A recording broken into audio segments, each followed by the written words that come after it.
남북으로 분단된 지 77년이 됐습니다. 전쟁, 6.25 전쟁 휴전한 지는 70년 가까이 되었고요. 우리 민족 역사 가운데 얼마나 큰 아픔인지 모르겠습니다. 해방 후에 지정학적이고 또 정치적인 이슈에 따라서 남과 북이 각각 미국과 소련에 통치되기 시작하면서 지금까지 남과 북은 계속해서 이념적인 갈등과 또 서로를 향한 총칼, 또 지금 미사일, 핵무기, 이 수많은 갈등을 이어오고 있습니다. 1950년 북한의 남침으로 인해서 시작된 3년간의 치열한 전투로 인해서 수많은 희생자들이 발생했고, 또 휴전 후에도 이산가족, 그리고 이념의 대립, 여전히 이어오고 있는 수많은 갈등으로 인해서 많은 희생자들, 또 지금도 많은 피해자들이 계속해서 발생하고 있습니다. 사실 이 80년 가까운 세월이 우리 민족에게는 이 아픔 그대로의 시간인 것 같습니다. 저는 70년대 생이기 때문에 80년대 이제 국민학교, 저는 국민학교 세대거든요. 국민학교, 이 중학교, 이 8, 90년대를 보내면서 반공교육과 통일교육이 함께 동시에 이루어졌습니다. 그래서 제가 초등학교 때는 반공 글짓기, 반공 포스터, 반공 구호 외치기, 웅변대회 이런 것들이 항상 6월이면 있었습니다.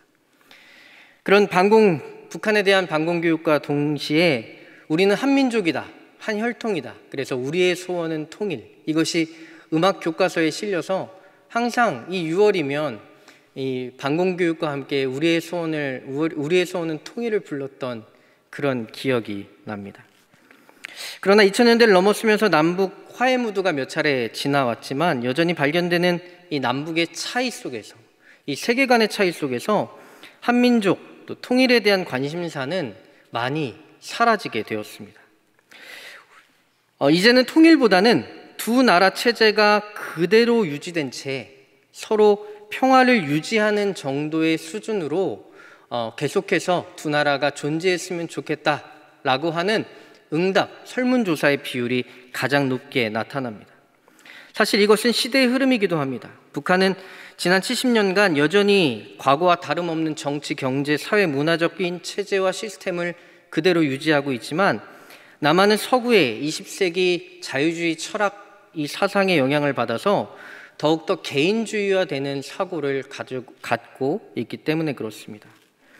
더불어서 신자본주의는 더욱 개개인의 어떤 희생과 개개인의 헌신, 공동체와 다수를 위한 개개인의 헌신과 희생보다는 개인의 이익, 그것을 극대화하는 것에 우리의 삶의 초점들을 맞추어 두고 있기 때문에 점점 더 이 통일을 위해서 어떻게 보면 남한이 북한을 위해서 훨씬 더 많은 천문학적인 재정적인 대가 지불을 해야 되는데 이 대가 지불에 동의하는 사람들이 점점 더 줄어가고 있다는 사실입니다. 2021년도에 서울대 통일평화연구원과 한국갤럽의 이 통일 의식조사에 따르면 통일이 필요하다는 응답은 44.6%로 나타납니다. 전체 이건 물론 표본조사이긴 하지만 전 국민의 한 44.6%, 100명 중에 한 45명 정도가 통일이 필요하다 이렇게 응답을 합니다. 그리고 반대로 통일이 필요 없다라고 이야기하는 인원은 30% 가까이 됩니다. 즉 10명 중에 한 4명, 4명 반 정도는 통일이 필요하다. 이제 10명 중에 한 3명 정도는 통일이 필요 없다. 그런데 이것이 과거 20년 전으로만 돌아가도 좀 이야기가 달라집니다. 과거 20년 전만 하더라도 통일이 필요하다는 응답이 10명 중에 6명이었고 필요 없다라는 응답은 10명 중에 1.8명 정도밖에 되지 않습니다. 그때만 하더라도 통일은 꼭 필요하다라는 응답이 많았다는 것이죠. 여기서 눈여겨볼 지표가 있습니다. 뭐냐면 20대와 30대, 이들은 통일이 필요 없다라고 응답하는 비율이 굉장히 높은데요. 20대의 경우 43.1%가 통일이 필요 없다라고 이야기합니다. 30대는 34.6%. 물론 이것은 둘 다 평균보다 더 높은 수치인데 점점 20대, 30대, 점점 더 어린 세대로 갈수록 더 이상 통일은 필요 없다라고 말하는 그런 시대가 되어졌습니다. 그냥 이대로 서로 군사적인 대립하지 않고 비자를 갖고 서로 왕래하는 정도, 서로가 서로를 침범하지 않는 정도, 이 정도로 살면 안 되겠냐라고 하는 그러한 생각들이 이제는 우리의 젊은 세대 안에 더욱더 많이 자리 잡아가고 있다는 사실입니다. 앞으로는 더 많아질 수밖에 없을 거라고 생각합니다. 통일, 하나의 나라가 되는 것, 실은 그 모습은 과거와 달리 우리에게 구체적으로 그림이 잘 그려지지 않는 것이 사실입니다. 독일이 통일되던 90년도, 제가 그 90년도 그 독일이 통일되던 그 순간에 TV로 그때 저희 다 시청했잖아요. 저희 사촌 형님이 하시는 그 빵집에서 제가 중학교 때라고 기억하는데 방학 때 거기서 그 같이 빵집 그 빵을 팔던 기억이 납니다. 근데 그 독일이 통일되면서 장벽을 부수고 그 도리깨 같은 어떤 도구로 장벽을 부수면서 막 사람들이 기뻐하고 환호하는 모습을 보면서 뭔가 가슴이 벅차올랐습니다. 우리도 언젠가 저런 통일을 이룰 수 있지 않을까? 그로부터 한 30여 년의 시간이 지났는데 이제는 통일이 된다면 과연 우리는 어떤 모습일까? 그때에는 막연하게 그려졌던 그 그림이 지금은 더욱더 그려지지 않는 것이 사실입니다.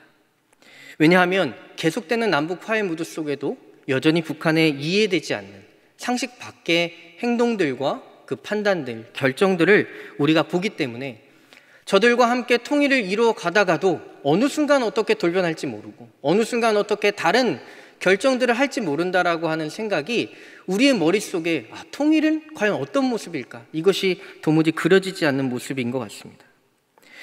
이러한 모습, 태도, 갈등 속에서 우리는 어떻게 해야 할까요? 매우 고민되는 지점일 수밖에 없습니다. 아니 어쩌면 무관심일 때가 더 많을 거라고 생각합니다. 2020년의 한 조사에 따르면 10대에서 30대까지는 북한에 대한 무관심 비율이 무려 70%를 상회합니다. 10대에서 30대까지는 사실 북한이 자신들의 관심사 안에도 끼지도 못하는 겁니다. 나머지 세대, 40대, 50대로 넘어가면 한 45%, 50% 무관심 비율이 많이 떨어지기 시작합니다. 그러나 젊은 세대는 점점 이 북한이라는 존재 자체도 자신들의 관심 아래에 있지 않다는 것을 보게 됩니다. 그렇다면 이러한 시대적이고 사회적인 상황 속에서 우리 그리스도인, 저와 여러분, 오늘 이 북한 선교위원회 헌신 예배를 드리고 우리가 아까도 권사님께서 기도해 주신 것처럼 58년 동안 우리가 구국기도회를 통해서 이 북한을 위해서 기도했는데 그러면 그리스도인인 우리는 어떻게 이 북한 또 통일을 바라봐야 할 것인가? 우리가 이것을 오늘 이 저녁에 함께 말씀을 통해 고민해 보았으면 좋겠습니다. 누가복음 15장에는 우리가 너무나 잘 알고 있는 탕자의 이야기, 오늘 이 성경에 보면 잃은 아들을 되찾은 아버지의 비유 이렇게 기록되어 있는데요, 우리가 사실 더 잘 알고 있는 이 비유의 이름은 탕자의 비유입니다. 현대 신학자들은 아버지의 유산을 받아가지고 나간 아들만 잃어버린 아들이 아니라 집에 있던 아들도 잃어버린 아들이었다라고 말하면서 그저 한 아들만 탕자가 아니라 모두가 탕자였다, 이런 제목을 붙이기도 합니다. 어쨌든 아버지에게서 자기 유산의 몫을 받아가지고 나아가서 허랑방탕한 삶을 살고 모든 것을 날려버린 이 둘째 아들, 그는 굶어 죽게 돼서야 아버지의 집으로 내가 돌아가야 되겠다, 그런 결심을 하게 됩니다. 그 집에서 그냥 내가 종으로 살면, 지금 내가 여기서 돼지를 치면서 이 쥐염 열매를 먹다가 죽는 것보다 내가 아버지의 집으로 돌아가서 그저 종으로만 살면 그 집에는 풍족한 음식이 있으니 내가 아버지께로 돌아가야 되겠다. 자신의 잘못을 뉘우치고 아버지께로 돌아옵니다. 아버지는 밖에 나와서서 그를 기다리다가 그가 멀리서 오는 모습을 보고 달려가 그를 얼싸안고 그에게 옷을 갈아입히고 손에 가락지를 키우고 다시 아들로 맞아들이는 잔치를 열어줍니다. 그런데 여기에는 또 한 명의 등장인물이 등장합니다. 오늘 우리가 함께 읽은 25절부터 등장하는 아들입니다. 자, 25절 말씀 같이 읽어볼까요? 25절부터 27절까지입니다. 함께 읽습니다. 시작.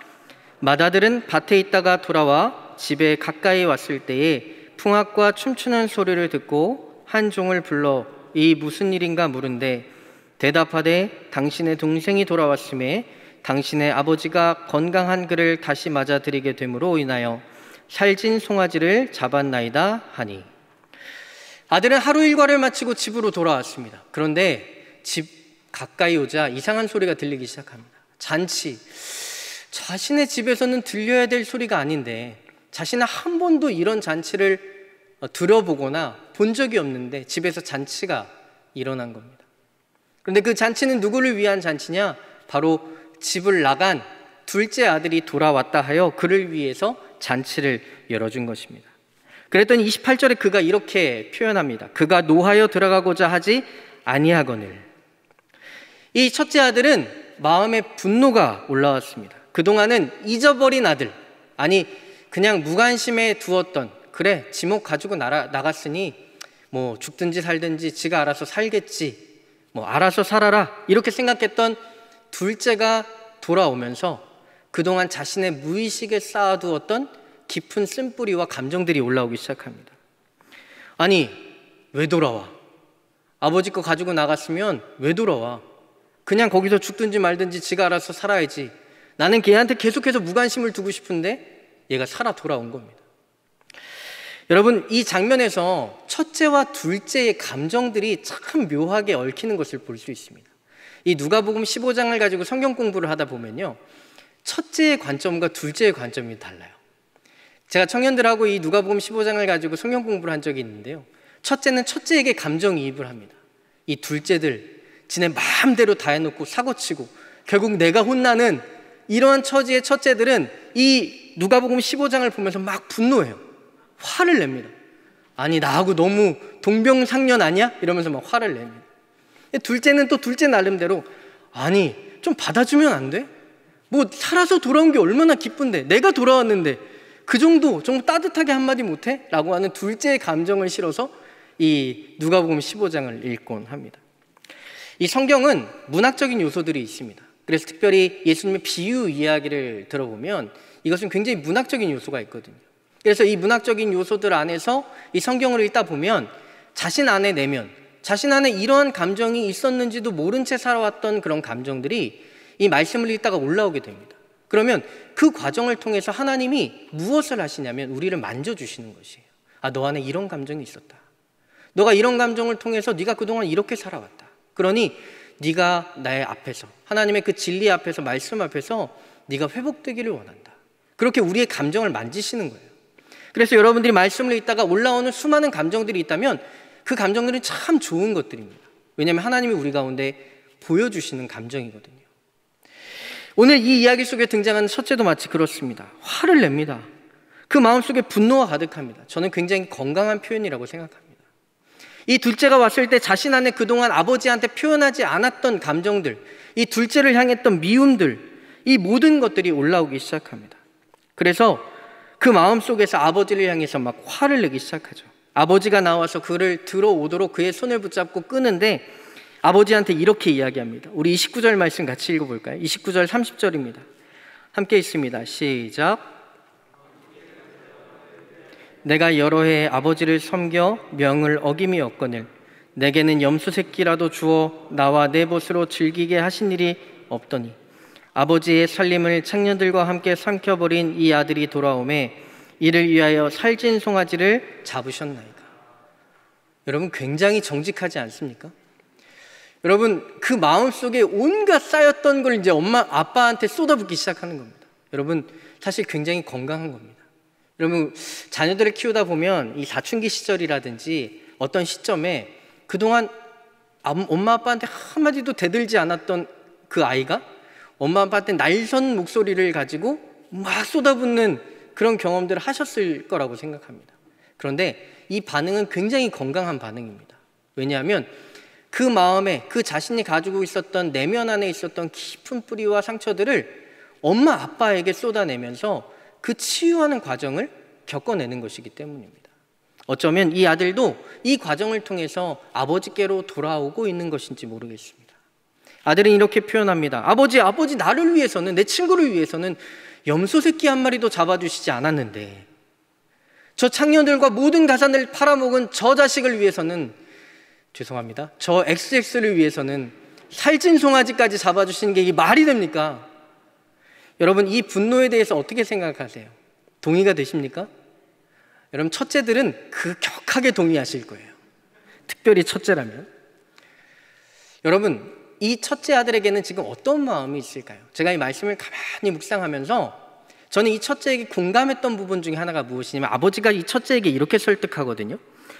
31절입니다. 아버지가 이르되 예 너는 나와 항상 함께 있으니 내 것은 다 내 것이로되 이 동생은 죽었다가 살아났으니 내가 잃었다가 얻었기로 우리가 즐거워하고 기뻐하는 것이 마땅하다. 그런데 여기에 첫째가 또 토를 달 수 있습니다. 아버지, 그러면 쟤를 잡아주는 저 살찐 송아지도 제 것이 아닙니까? 이렇게 얘기할 수 있겠죠. 다 내 것이 내 것이다. 여러분, 첫째에게는 어떤 두려움이 있을까요? 어떤 두려움이 있었을까요? 이제 둘째가 자기의 것을 다 가지고 나갔어요. 그럼 아버지가 돌아가시면 나머지는 다 누구 거예요? 누구 건가요? 첫째 거죠. 그런데 여러분, 둘째가 돌아왔어요. 걔한테 벌써 살찐 송아지가 갔습니다. 옷이 갔어요. 가락지도 갔습니다. 신발도 갔어요. 여러분, 어떤 마음이겠습니까? 불안하죠. 아버지의 것이 간 것이지만 마치 내 것이 간 것처럼, 내 것이 빼앗긴 것처럼, 내 소유가 줄어드는 것처럼 같은 그런 부담감, 그런 두려움들이 엄습해 오는 것입니다. 인간이 가지고 있는 그러한 그 마음에 어떻게 보면 욕망일 수도 있고 욕구일 수도 있고 욕심일 수도 있고 탐욕일 수도 있고 수많은 감정들이지만 그 인간 안에 있는 너무나 정직하고 너무나 본질적인 속성들이 올라오고 있는 것입니다. 저 둘째 놈이 왔어. 벌써 반이나 뛰어갔는데 이제 반 남은 것까지, 내 것까지 또 취해가려고 해 라고 하는 두려움들이 이 첫째 아들에게 시작되는 것입니다. 그저 첫째 아들에 대한 첫째 아들이 둘째에 대한 미움과 분노뿐만이 아니에요. 자신의 것이 빼앗길 것이라고 하는 이 두려움. 여러분, 이것은요, 여러분 어린아이들을 키워보시면 너무나 잘 알겠지만, 손자손녀들을 보시면 너무나 잘 아시겠지만, 내 것을 빼앗긴다? 이것은 세상을 빼앗기는 것과 똑같습니다. 자신이 가지고 있는 탐욕, 자신이 가지고 있는 욕심들을 빼앗기고자 하는 이 현재의 현실 앞에서 이 큰아들은 분노할 수밖에 없는 것이 어쩌면 당연할지 모릅니다. 저는 이 이야기를 읽으면서 사실은 우리가 너무나 높은 수준, 높은 차원으로 생각하면 어떻게 첫째 아들이 이럴 수 있어? 아버지의 마음을 알아야지. 우리가 이렇게 이야기할 수 있을지 모르지만 정직하게 이 본문을 읽으면 저는 첫째의 마음이 너무나 깊이 공감됩니다. 오히려 아버지가 너무 이상적으로 설득하시는 것이 아닐까. 야, 다 내 것은 내 것이야. 그러니 너는 나와 계속 같이 있었지 않니? 그러니 둘째가 돌아왔으니 좀 주면 어떠니?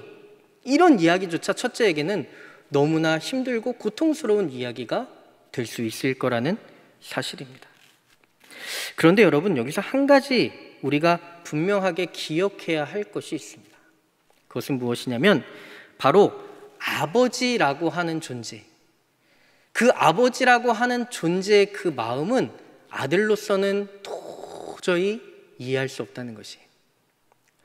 저는요, 자식일 때는 이 부모의 마음은 정말 이해를 못했습니다. 물론 여전히 이해가 되지 않는 부모의 마음이 있습니다.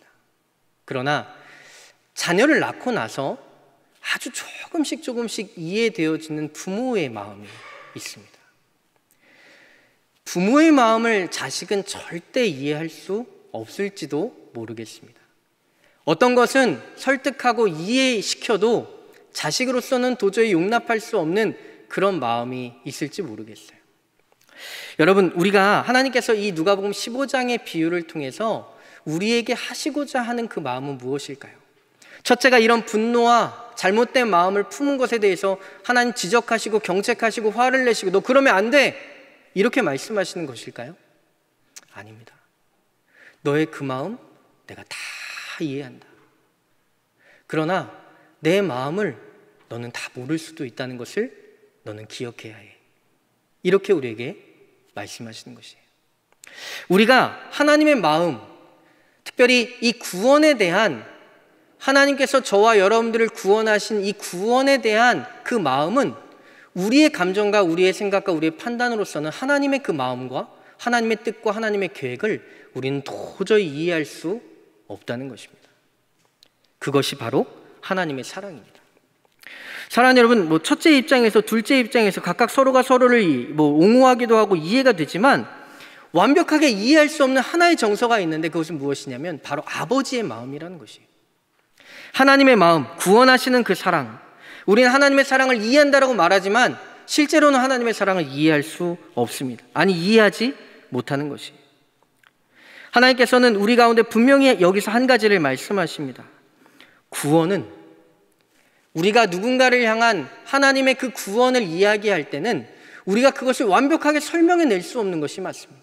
왜냐하면 하나님이 용서받을 수 없는 나를 용서하신 것이기 때문에 그래요. 여러분, 정말 여러분이 구원받으신 그 구원에 대해서 용서받을 수 없는 내가 용서받았다라고 하는 분명한 고백이 있으십니까? 여러분, 여기서 아멘을 안 하시면 굉장히 저도 고민스러워지는데요. 여러분, 정말 구원받을 자격이 없는 내가 구원받으셨음을 믿으십니까? 그 아멘에 대해서도 여러분이 깊이 고민을 해보세요. 조금 아까는 제가 고민을 했고요, 이제는 여러분이 고민해 보실 차례입니다. 왜냐하면 제가 어떻게 보면 반강제적으로 시켰기 때문에. 구원받을 자격이 없는 내가 하나님께로부터 구원을 받았다라고 시작하는 이 구원의 지점이 어찌 보면 우리 인생에서 누군가를 용서하고 용납하고 수많은 우리가 이해할 수 없는 상황 가운데 내가 하나님의 자녀가 되었다라고 하는 벅찬 은혜와 감격이 시작되는 자리라는 것이에요. 저와 여러분들이 그리스도인으로서 교회에 나와 예배를 드리고 하나님의 말씀을 듣고 기도는 하는데 우리의 마음 가운데 정말 용서받을 자격이 없는 내가 하나님께로부터 용서를 받았다라고 하는 이 벅찬 은혜의 감격의 고백이 내 안에 살아있는가? 우리가 이것이 없다면 우리가 그리스도인인 것처럼 보여지고 교회에 나와 예배하지만 내가 현실 속에서, 삶의 자리 속에서 이 첫째 아들처럼 그냥 무관심 속에 살아가다가 어느 순간 내 마음과 감정을 건드리는 누군가가 등장했을 때 그 사람을 향해서 우리가 하나님께서 나를 향한 하나님의 놀라운 구원의 감격은 잊어버린 채 그저 동일한 미움과 분노와 용서하지 못함과 이러한 것들로 살아가는 것은 아닌가, 우리 자신을 정직하게 돌아보아야 한다는 것입니다. 이 말씀을 준비하면서 제 자신도 참 많이 돌아보게 됐어요. 내가 용서하지 못하고 있는 사람, 여전히 용납이 안 되는 사람, 이런 사람 참 많거든요. 그런데 나는 과연 하나님 앞에서 내 구원의 감격을 온전히 회복하며 살아가고 있는가, 이런 고민을 해보게 되었습니다. 사랑하는 여러분, 우리가 누군가를 용납할 수 있고 용서할 수 있다라고 생각하는데 그것은 매우 착각입니다. 우리의 힘으로, 우리의 능력으로 우리가 가진 어떠한 개인적인 가진 사랑의 가치로 용서할 수 있고 용납할 수 있는 사람은 극히 드뭅니다. 매우 적습니다. 열 손가락 안에 꼽을 수도 있습니다. 우리 자신의 힘으로서는 이것이 불가능하다는 것입니다. 우리 그리스도인, 하나님의 구원받은 자들, 예수 그리스도의 십자가 보혈의 능력으로 예수 그리스도의 놀라운 구원의 능력을 가진, 구원의 은혜를 가진 저와 여러분들 안에는 누군가를 용납하고 용서하는 이러한 실천은 어디로부터 시작하냐면 바로 내가 하나님께로부터 구원받을 자격이 없는데, 내가 그 구원받을 자격이 없는 내가 하나님께로부터 구원을 받았다 라고 하는 벅찬 은혜의 감격으로부터 시작된다는 사실을 우리가 분명히 기억해야 할 줄로 믿습니다. 이 북한에 대한 기도 또한 마찬가지라고 생각해요. 여러분, 저는 이 첫째 아들과 둘째 아들 이야기를 읽다가 어느 날 이 남과 북의 모습이 떠올랐습니다. 어쩌면 이 첫째 아들은 아버지의 뜻에 잘 순종해서 이미 아버지와 함께 많은 것들을 누리고 있는 그런 아들의 모습처럼 보였습니다. 그런데 이 둘째 아들이 어느 날, 언제일지 모르지만 돌아왔어요. 이 둘째 아들이 돌아왔는데 첫째 아들이 아직 용서할 마음의 준비가 안 되어 있는 것입니다. 용납할 마음의 준비가 안 되어 있는 것이에요. 여러분, 우리의 마음속에 북한을 향한 참 복잡한 마음들이 있다고 생각합니다. 그리고 저도 화요 구국기도회 때 함께 기도를 하면서 우리가 복음 통일, 평화적 통일, 이 통일을 위해서 기도합니다. 그런데 통일을 위해서 기도하는데 정말 우리의 마음속 깊숙한 곳에 무관심의 영역 말고 진짜 저 북한이 돌아온다면, 여러분 우리가 기도하잖아요. 주님, 저 나라가 돌아오게 하옵소서, 평화적 통일을 이루게 하옵소서, 복음 통일을 이루게 하옵소서. 하나님 진짜 복음의 통일을 주셨어요. 여러분, 우리는 준비가 되어 있습니까? 우리의 마음속에 마치 진짜 둘째가 생각도 안 했는데 돌아왔어요. 마치 오늘 이 본문에 등장한 둘째처럼. 저 북한이 어느 날 우리가 생각하지도 않았는데, 여러분 며칠 전 뉴스에 그런 뉴스가 나왔죠. 미국에 있는 한 경제기관이 북한이 곧 붕괴될지도 모른다. 물론 우리는 이 뉴스를 이렇게 듣고 이렇게 버립니다. 왜냐하면 북한이 붕괴되겠다라고 하는 뉴스는 지난 수십 년간 너무 많이 들었어요. 여러분 그거 아시죠? 제가 인도에서 한 1년을 산 적이 있었는데요, 인도 사람들이 저를 참 딱하게 봅니다. 야, 한국에서 어떻게 살아? 한국 무서워서 어떻게 살아? 여러분 한국 잘 살죠.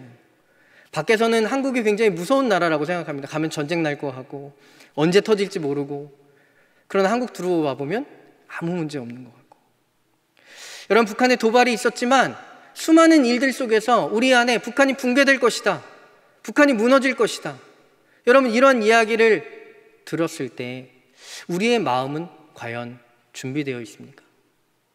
우리가 통일을 이야기하면서 가장 먼저 돌아봐야 될 마음이 있다면 내 마음은 지금 북한이 붕괴되고 돌아왔을 때 저들을 맞이할 준비가 되어 있는가? 저들을 용납할 준비가 되어 있는가?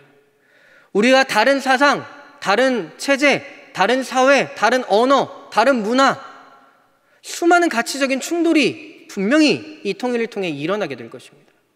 우리는 복음 통일이라고 하는 아주 이상적인 가치를 이야기하지만 실제적으로 정말 나는 저들이 돌아왔을 때 내가 저들을 용납할 준비가 되어 있는가를 우리 자신 스스로에게 물어야 하는 것입니다. 사랑하는 여러분, 통일은 어떻게 우리에게 찾아올지 알 수 없습니다. 어떤 모습으로 우리 가운데 찾아올지 우리는 알 수 없습니다. 또 북한이 어떤 모습으로 붕괴되고 어느 시점에 어떻게 이 남북 간의 관계가 바뀌게 될지 우리는 알 수 없습니다. 그러나 우리는 분명히 기도합니다. 하나님, 이 땅에 복음의 통일을 허락하여 주시옵소서. 평화의 통일을 허락하여 주시옵소서. 하나님, 그 기도대로, 그 정말 간절한 기도대로 복음과 평화의 통일을 주셨을 때 복음의 통일이라는 것은 과연 무엇일까? 저 북한에 그냥 교회만 세우면 당연히 복음 통일이 이루어지는 것일까요? 우리 그리스도인들조차도 저 북녘에 있는 사람들에 대한 마음의 준비가 안 되어 있다면 그곳에 세우는 교회만으로 과연 복음이 전해질까요? 그냥 그곳에 선교사만 파송하고 그곳에 교회만 지으면 자연스럽게 복음이 선포되어지는 것일까요? 우리가 정말 깊이 우리 자신, 우리의 기도를 돌아봐야 될 지점이 바로 여기입니다. 우리가 복음 통일을 위해서 기도할 때 한 가지 같이 기도해야 될 것이 무엇이냐면, 주님, 아직 저 북한의 저 둘째와 같은 저 북한을 용납할 준비가 주님 제 마음에 되어 있지 않습니다. 그러나 주님, 언제인지 모르지만 저 북한, 저 둘째 같은 녀석이 돌아올 때 주님, 내가 저 둘째를 아주 기쁨으로는 못할지 모르지만 주님, 내가 그래도 저 아들이 돌아왔음을 기뻐하고 함께 그 잔치에 그저 참여할 수 있고 내가 그곳에 가서 그래도 잘 왔다 한마디 해줄 수 있는 그러한 내가 되게 하여 주옵소서. 우리는 이 기도가 함께 가야 한다는 것이에요. 이 기도가 없다면 그저 우리가 복음 통일, 평화적 통일을 외치는 이 기도는 마치 북한은 무관심한 존재 그대로 남겨둔 채 우리의 이상적인 기도만을 하고 있는 것일지 모른다는 것입니다. 여기서 저는 요셉의 한 명대사, 하나님께서 그의 마음 가운데 주셨던 명대사가 떠올랐습니다. 요셉이 형들에게 이렇게 이야기합니다. 하나님께서 당신을 구원하시기 위해 나를 먼저 애굽에 보내셨는지 알겠습니까? 사랑하는 여러분, 저와 여러분들 이 남한 땅에 하나님께서 수많은 부와 또 수많은 가치, 수많은 자유와 평화와 이러한 가치들을 우리에게 주신 것이 저 북녘 땅에 형제들이 돌아왔을 때 그들을 구원하시기 위해 우리에게 주셨는지 우리가 어찌 알겠습니까? 점점 더 세상은 이 자본주의 사회 속에서 내 것을 누군가에게 내어놓는 것, 이것이 굉장히 어렵고 불편하고 하기 싫은 일이 되어가고 있습니다. 우리 그리스도인들은 과연 그 자리에서 무엇을 하고 어떻게 해야 될까요? 하나님께서 우리에게 물으십니다. 오늘 이 어쩌면 첫째와 같은, 저는 이 말씀을 묵상하면서 이 첫째의 모습이 제 모습은 아닐까 그런 생각들을 해보았습니다. 우리에게 묻고 계신 것은 아닌지 저와 여러분들에게 질문을 던져봅니다. 복음 통일을 구하는 기도, 그와 더불어 나의 마음을 살펴 구원의 감격을 회복하고 또 잃어버린 저 아들이 돌아왔을 때 주님, 저들을 하나님의 마음으로 품을 수 있는 그러한 은혜를 내게 주시옵소서. 우리가 마지막으로 한 가지 기억해야 할 것은 우리의 감정, 사실은 이 감정은 진짜가 아닙니다. 수많은 감정들 속에서 저 북한을 바라볼 때도 우리는 감정이 뒤섞여 있어요. 그랬을 때 우리 그리스도인들은 과연 어떠한 선택을 마지막에 해야 하는 것일까요? 여기서 중요한 것이 바로 진리입니다. 진리는 하나님의 말씀이죠. 하나님의 말씀은 하나님의 마음이 담겨져 있고 하나님의 사랑이 담겨져 있습니다. 그 사랑과 마음은 우리가 헤아릴 수 없어요.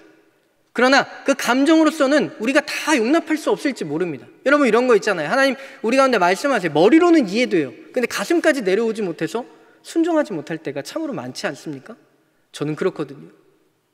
그런데 그때 우리가 붙잡아야 될 것이 무엇이냐면 진리라는 것입니다. 우리가 진리를 붙잡아야 하는 것은 우리가 하나님의 백성이고 하나님의 자녀이기 때문입니다. 우리가 진리를 통해서 우리가 진정으로 자유케 될 수 있기 때문에 그렇습니다. 요한복음 8장 32절에 말씀하시지 않으십니까? 너희가 진리를 알지니 진리가 너희를 자유케 하리라. 미움 또한, 우리의 분노 또한, 우리의 감정 또한 자유함 가운데 있어야 합니다. 그것은 오직 하나님의 말씀을 통해서만 가능한 것입니다. 사랑하는 여러분, 우리가 북한 통일, 북한 선교, 수많은 것들을 이야기할 때 가장 먼저 살펴야 될 것이 있다면 그것은 바로 우리의 마음입니다.